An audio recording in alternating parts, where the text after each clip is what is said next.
Alright. This is one of those few times I post here. Usually these problems aren't as bad, and I can handle them on my own. This time, however, it's going to be a little crazy. Let me start from the get-go. Basically, what happens in my family is that my husband Gail is very attached to his family, especially his parents. It's gone to the point where if they jump, he's not going to ask why, instead, he's going to ask how high.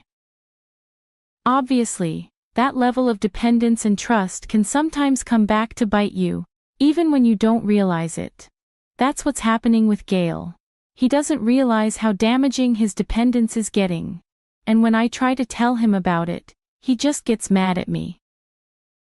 The very main reason that all this happened, and the reason I'm posting this story, is because my husband has been spoiling them since the very beginning. I get wanting to take care of your parents, I do. If my parents were living near us, I'd like to take care of them as much as possible too. But I would not do it to the extent that Gail and I do. That's the limit that I understand, we don't have to cross, but Gail unfortunately does not. My in-laws have been asking us for money since we've both got stable incomes. And it's not like my in-laws are not well off or anything like that, they don't necessarily need the money from yous.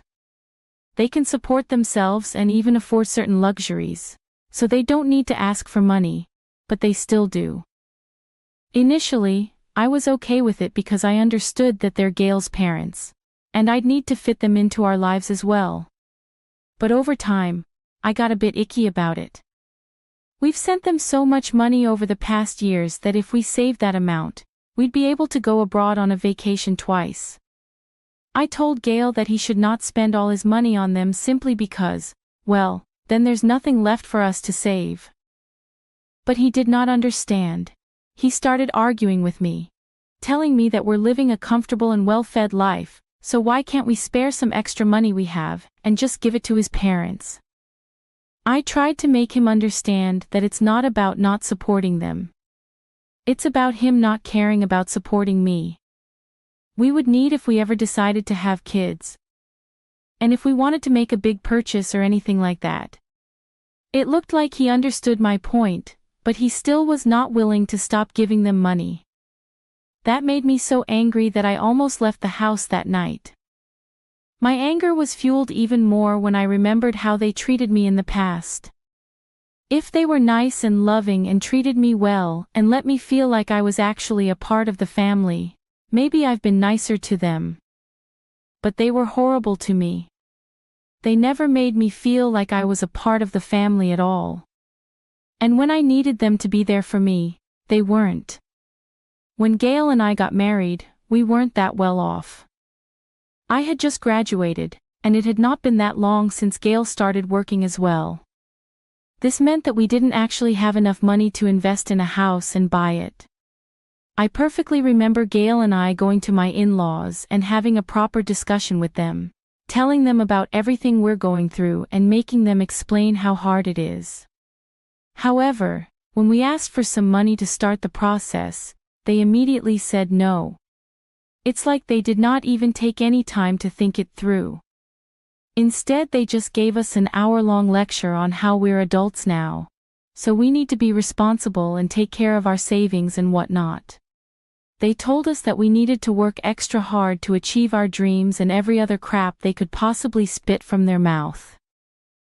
I was a bit frustrated at their response, but I decided not to say anything, and just kept my thoughts to myself. It was heartbreaking to see them not helping out their own children. But if Gail was okay with it, then I thought I needed to be fine with it as well. But then they did it again. A year and a half ago, I inherited a house from my mother. It was a beautiful house, but it needed a lot of work.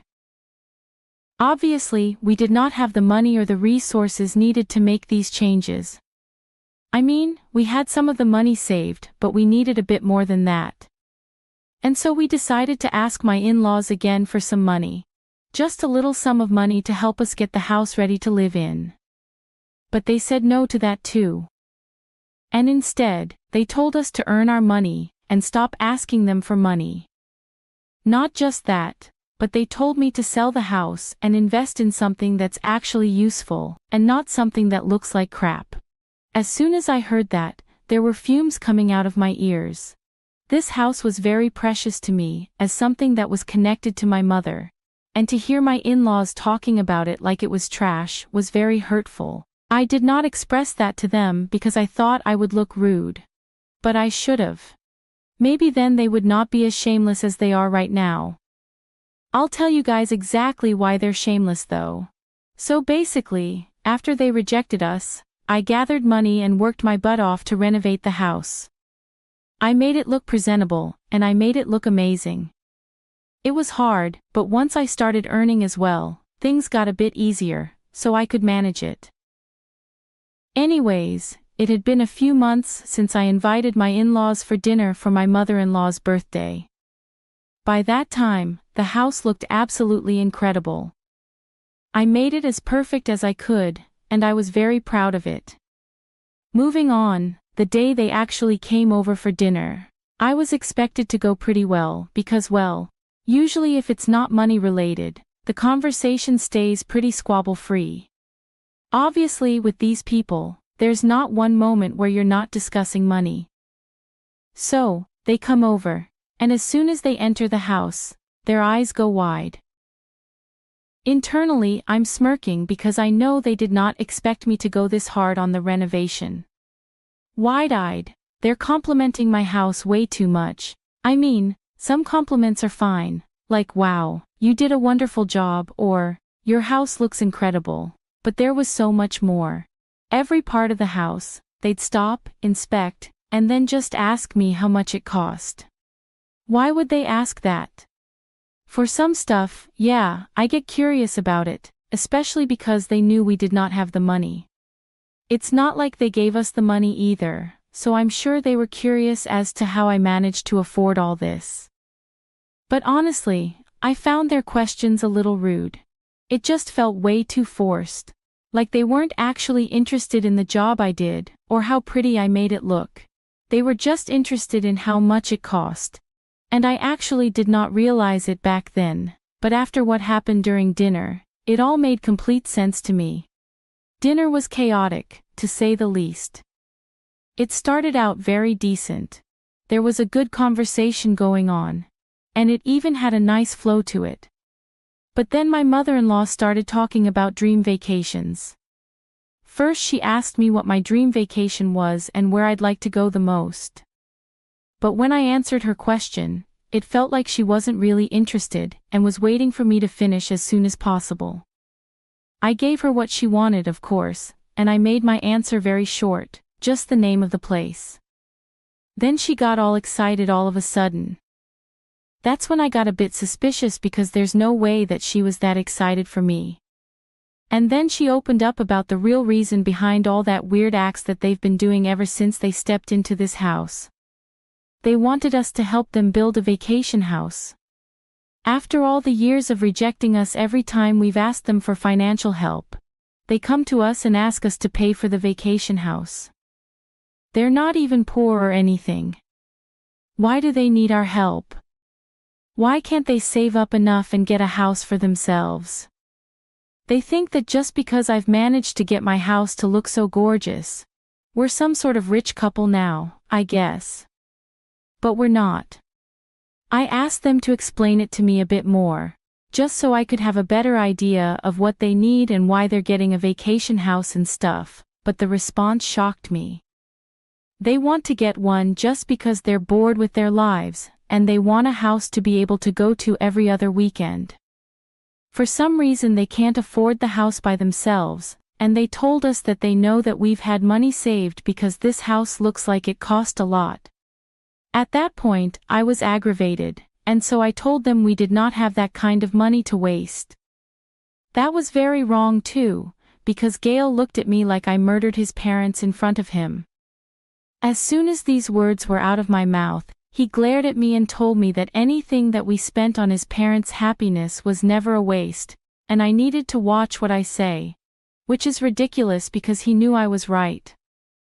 A vacation house is not a necessity to have, and it's not like they're going to die if they don't get it. My father-in-law still works, and they can save up and get one by themselves. They don't want to do that though. They want us to give them money so they can take the easy way out. Then I remembered that Gail is not an only child. He has an older brother as well. So why weren't they asking him for money? I brought that up because they were getting too defensive and looked like they were about to make a living hell for me. Apparently, Seb isn't as financially stable as us, so they don't want to burden him with this. Oh, I'm sorry, but I could not keep my mouth shut at that point, and I expressed what I was feeling.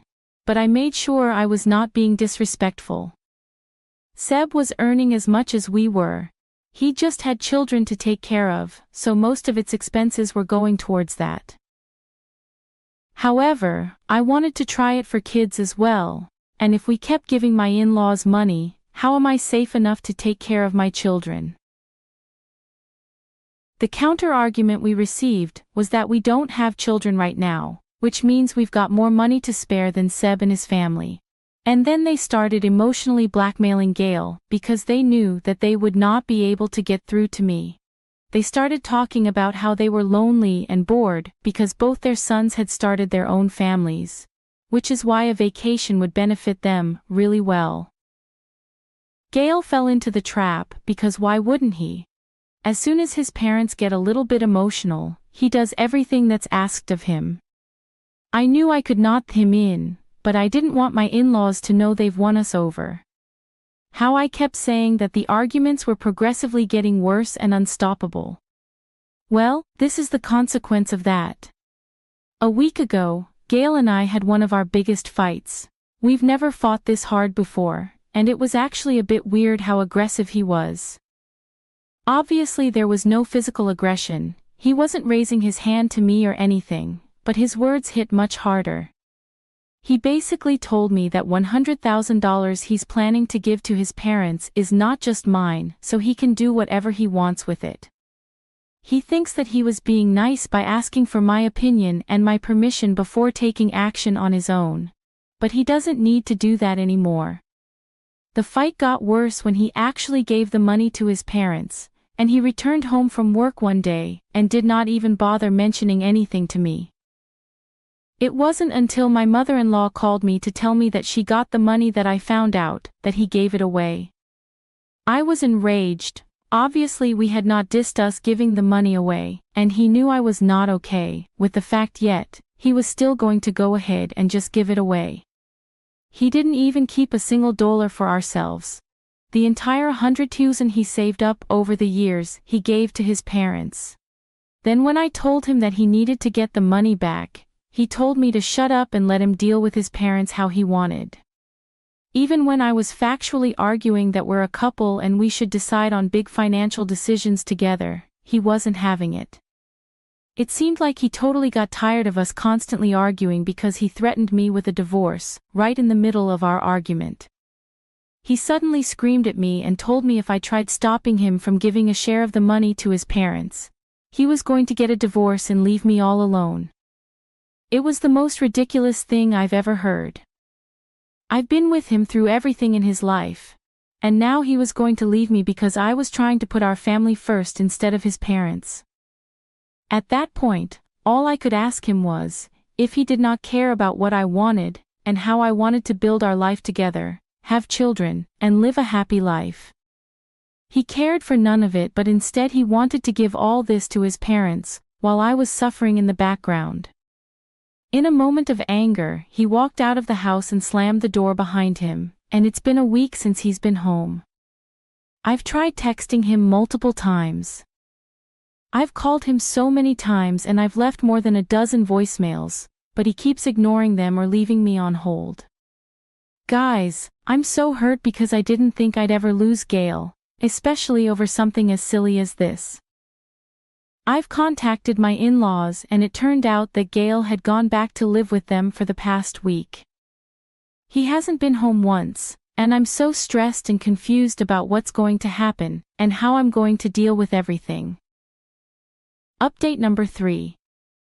So a few more days into this mess, I decided that I could not keep myself trapped in this family forever, especially if they act as messed up as they are right now.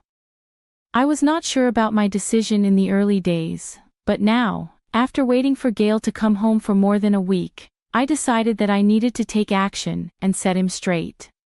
Well, if he wants a divorce, that's exactly what he's going to get. So I contacted my lawyer first thing that morning and let him know of the situation. She let me know that I could not only divorce Gail but also take him to court. After the entire meeting ended, I decided that I did not need this house anymore. The only thing it was doing now was reminding me of my husband and all the good and bad memories that we've had together. That's why I decided to sell the house and keep the money for myself. Gail could not even ask for this money legally because the house was in my name given to me by my mother, and I could do anything I pleased with it. Right, so I sold it. It brought me a lot of money, which helped make the court case much easier to process.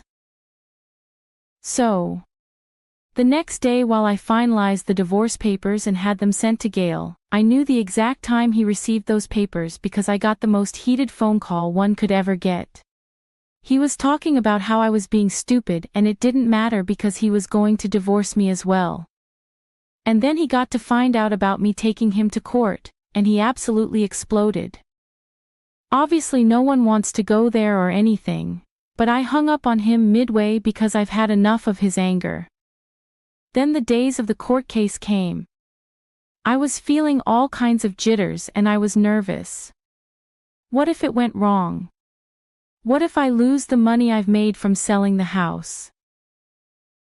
All these kinds of questions were raising in my head, but I did not let them take control of me. I got dressed in a way that I said was confident, put my best smile on, and I reached the court doors. It was the final hearing of the divorce, and it went incredibly well. Not only did I get to keep all the money from the house, I also got $100 from Gail as alimony. As a legal obligation. I was shocked. I did not expect to win more money from him, but it was worth it for all the damages he's done to me and to my mental health. I should accept this money with grace. The sour expression on their faces just added to my glee. And I knew that they thought that they could rob me of my money and my house, but they probably weren't expecting to lose everything themselves. It's been a few days since then, and life has been relatively peaceful. I did get a phone call from my mother-in-law, where she was bashing me for what I've done and told me I could never have a family of my own, because I don't know how to take care of people, that I'm just incredibly selfish who only looks at her needs and not others. Apart from that, it's been okay. I got a new apartment for myself using the money I made selling the house. And now I can finally save up as much money as I want without having to worry about other people constantly asking for it. But let me know, guys, do you think I went too far by taking him to court? Let me know in the comments down below. I was a little surprised when I was reading the comment section of this one.